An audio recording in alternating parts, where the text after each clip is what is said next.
mulai dari 30 desa atau kelompok di 100 hari pertama. 100 hari pertama 30 desa. Ada 6.299 UKM. Datanya termasuk dengan aktivitas usaha. Kemudian kami pendataan pada tahun 2024 itu ada 1057 UMKM. Terjadi penurunan karena kami melaksanakan pendataannya tidak semua kecamatan dan ada UKM yang terdampak COVID. Di program kami tahun 2025 untuk berkaitan dengan pelatihan ini Pak, bukan pelatihan UMKM tapi perkoperasian. Untuk UMKM tidak ada.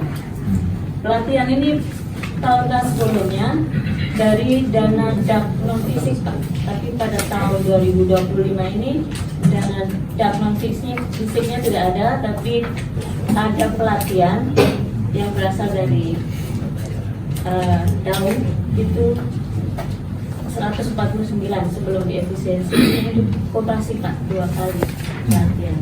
Koperasi ya? Iya, koperasi yang bukan UMKM. Jadi UMKM belum ada, tapi pendataan ada Pak.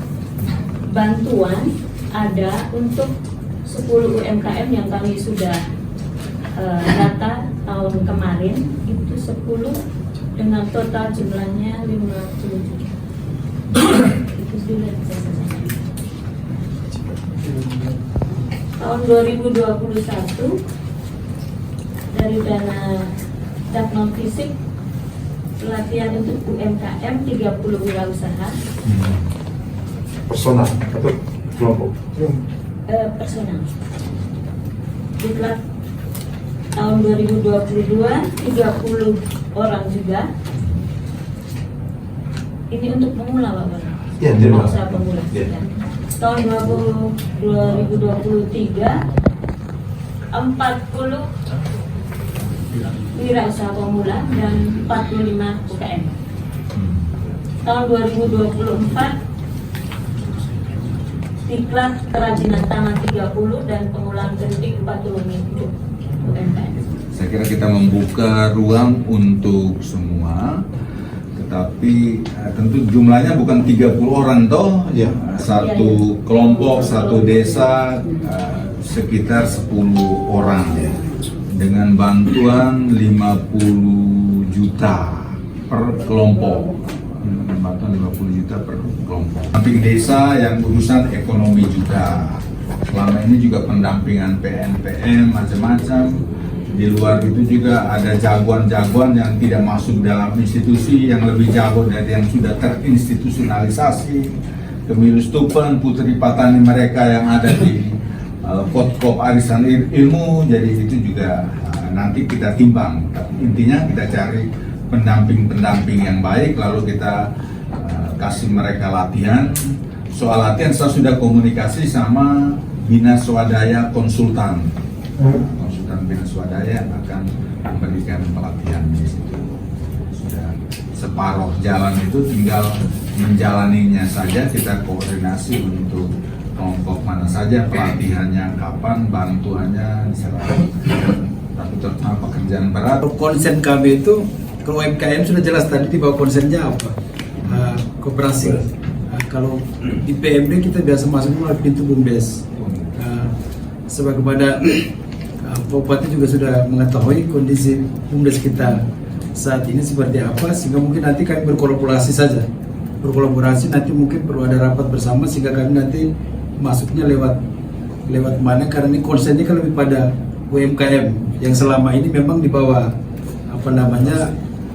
tanggung jawab teman-teman dari koperasi.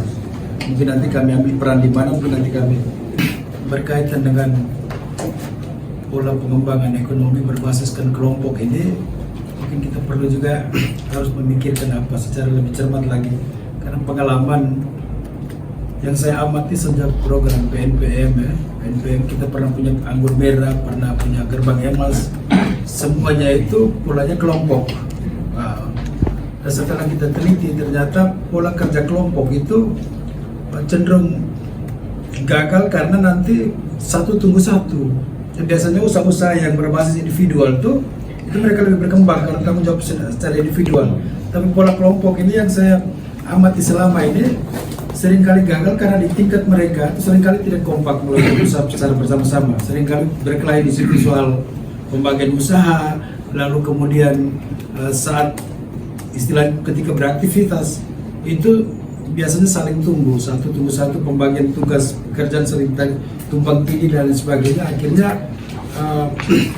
pola-pola seperti itu membuat kerja-kerja mereka di tingkat kelompok itu mulai tidak jalan. Pengalaman garapan emas, anggur merah, PN itu polanya kelompok semua. Tapi hasil akhirnya juga sering apa? Justru kalau sifatnya individual, malah tanggung jawab individual itu yang lebih bagus.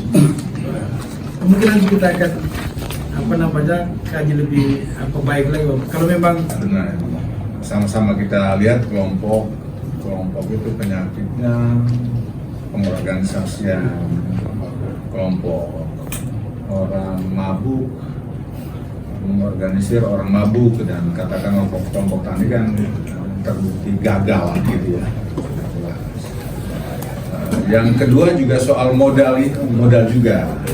Kita kasih 20 juta untuk usaha minyak kelapa. Hitung-hitung skala ekonominya saja tidak dapat untuk satu orang pun sudah susah, apalagi dia bagi sedikit saja keuntungan itu untuk katakanlah 5-6 orang gitu. Tapi ya kita lihat ke depan. Sekarang pola yang sedang dikembangkan oleh Ama Pemilus itu bagus, sekalipun lintas desa tingkat kecamatan, jadi dia organisir itu basis pada usaha kelompok itu harus cukup besar. Kalau beri perhatian ke dia perorangan, harus bisa membuat dia mandiri secara individual, lalu kelompok itu berada pada mengambil fungsi pengembangannya saja gitu, Jadi karena itu barangkali karena waktunya yang terbatas, kita masih mengulangi kepraktisan yang kurang efektif tadi untuk sebagian, tapi sebagian yang lainnya kita ambil pola Ama Pemilus yang akan mengembangkan koperasi di tingkat semua kecamatan ini, yang merupakan kumpulan dari UMKM yang relatif punya potensi untuk bisa berkembang gitu. Jadi